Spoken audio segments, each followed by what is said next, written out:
established rich coming right back at you. And this one right here, this gonna hit a little different. Because we not just talking about Gucci Mane. We talking about expectations, identity, and what happens when a man don't stay the same. Now off the rip, let me say this clip. I ain't here to call nobody a snitch. And I'm not here to defend anybody's actions either. I'm here to look at what's happening and ask the hard questions people are avoiding. What exactly do people want Gucci Mane to be now? Because now, this man drops a record, speaks on a real life situation, and the internet loses its damn mind. I'm talking about the comment sections filled with clown emojis and rat emojis. He's snitching. He need to pack it up.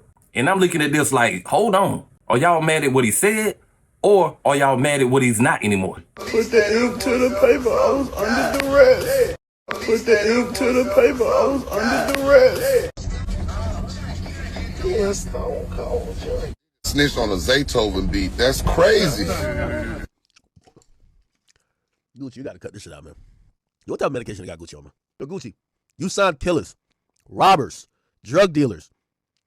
Why are you acting like you hired somebody at like a Fortune 500 company, man? Like, yo, you signed a rapper who was about robbery, murder, and gang affiliation, bruh. Talking about you fooled me. I thought I came for a business meeting. Gucci, you've never seen, you signed a nigga that invented the term shiesty. All right, so now y'all believe me? I've been literally saying this shit for 5 years. I'm about to break it down for you. No, it's different. Now it's moving the goalpost. No, it's different. He's a businessman. Let me break this shit down, nigga. Exhibit A. So, nigga, I don't know shit's gonna buy. I never want to stay below up, and I never will. A word? I'm a true G. A true G. I know shit's on nigga. What? Exhibit B, nigga. Exhibit B, nigga. Yeah, I ain't gonna tell nobody, not even the police. I don't believe in none of that shit. Oh, you don't believe that? The only thing I believe in is don't tell the police. Soft ass nigga. That shit ain't aged well at all. You don't believe in that shit, nigga? Listen, I'm gonna break this shit down. Listen to me. Oh, no, it's different. No, it's different. Nigga, I won't tell the police. Hear this shit. This your mouth, nigga. What? Now look at those reactions close. This ain't just criticism. This is disappointment. This sounds like people saying, this ain't the Gucci I know. And that right there, that's the real issue. Not the song, not the situation. The fact that he don't look like the same version y'all fell in love with. Because let's be honest for a second, that's the version people miss. The one that's not the healthiest version of him. They miss the chaos. They miss the edge. They miss the version of Gucci that looked like he was one decision away from throwing his whole life away. Let me talk. I don't want to talk. I'm through talking. It's your turn to do the song. That's what right. we gonna That's do? right. That's right. Are we gonna do some music or I tell you what. I tell you what. I tell you what. It go like this. When I extended the invitation, I did it as a real man. You feel me? Because I told you straight off the dribble. I told you off the dribble, nigga, we can't do nothing if it ain't street. If I can't perform the truth, we can't do it. It's all good. But let me say my piece. Let me say my piece. Take on. Let me say my piece. This is the version everybody keep bringing up. Aggressive, unapologetic, still carrying that energy like he ready for whatever. And people loved it. They celebrated it. But let's call it what it really was. That was a man still living close to the edge. And now fast forward, that same man, older, married, a father, moving different, talking different, and now it's a problem. Pausing that. Yeah. Cause what the Oh, I don't like anything about this. That's what I'm referring to. So I'm asking my man, are you back on that side? Him. Pack him up. I don't agree with that nigga. It's over now. It's over, buddy. It's up. Pack him up. Outside of this song being absolutely horrible, true, it sound like the stenographer wrote it. Yeah, they tell him. That's what it sounds like. I'm a businessman. He said I'm a businessman 90 times on this month. Who are you telling us? Who are you telling court? Yeah, my problem. Who is he talking to? Or it might be. I'm a civilian. I just want millions. I don't want no trouble, but shut the f up with this. Get him out of here, because this wasn't the tone at the Jeezy verses. That's a fact. I'm with you. That's a fact. So Joe, yeah, I like my street niggas to be consistent. When he say Gucci Mane need to pack it up, what he really saying is this: we want that Gucci back. The Gucci that was ready to crash out. The Gucci that was ready to prove something every time. But here's my question, and I need y'all to hear me clear. Why would you want a man to stay in a version of himself that could cost him everything? Why would you want a man to freeze himself in his most dangerous form? That don't sound like love to me. That sounds like entertainment. And that's the part that hits different. Because a lot of people don't love the artist. They love the damage. They love the volatility. They love the possibility that something could go wrong at any minute. But when a man starts showing signs of control, now he boring. Now he fake. Now he different.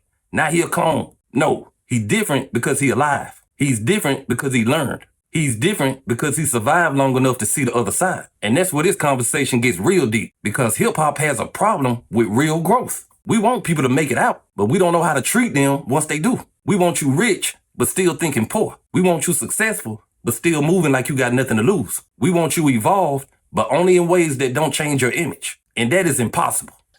If you run down on somebody and say, I'm going to rob them and kidnap them and make them under duress, let me out of my deal, that is not going to end well for you, buddy. I don't give a fuck. No, you're right. It's not going to end well. This is just a case of somebody who just didn't understand business. And the reason I know that Gucci understood business, because Gucci didn't go down on no street shit. Gucci thought that clearly they were having a meeting It was on the up and about up. some business. And then the other side allegedly decided to turn that into some other shit. I wouldn't be mad at if Gucci went and told, but I just think it's stupid to still abide by those rules. I agree. When you're so far removed. If you're a law-abiding citizen, the rules protect you. If you're not a law-abiding citizen, you can't use the rules because you can't be protected from the things you're doing, which are breaking the law. They still want Gucci. And this is when you know people just want to see crash outs. They want to hear a story about Gucci allegedly almost getting robbed and then pulling out a chopper and spraying down everybody. Yep. That's what would make everybody believe the allure, the story of the boogeyman Gucci. But hasn't he proved himself? Yes, and he's also proved that he wants to evolve. Right. Go read his last book, Episodes. This man has evolved on purpose. This man has grown and evolved intentionally. No, that's the clone. That's not him. Yeah, even that pisses me off. Yeah, I know. Whenever a person decides to grow and evolve, now they're a clone. And by the way, this is another lesson to kids. Kids don't really like to fulfill their obligations anymore. Like, they really don't. This generation does not like They're not to about fulfill it. its obligation. They're not like about it. They believe that shit don't mean nothing. Yeah. This has always happened. It's not some new shit now. And it happens when people are kids, but it's even worse now. Because I don't even know what Pooh Shiesty's deal was. And furthermore, before you even hired a lawyer, did y'all even try having a conversation with Gucci?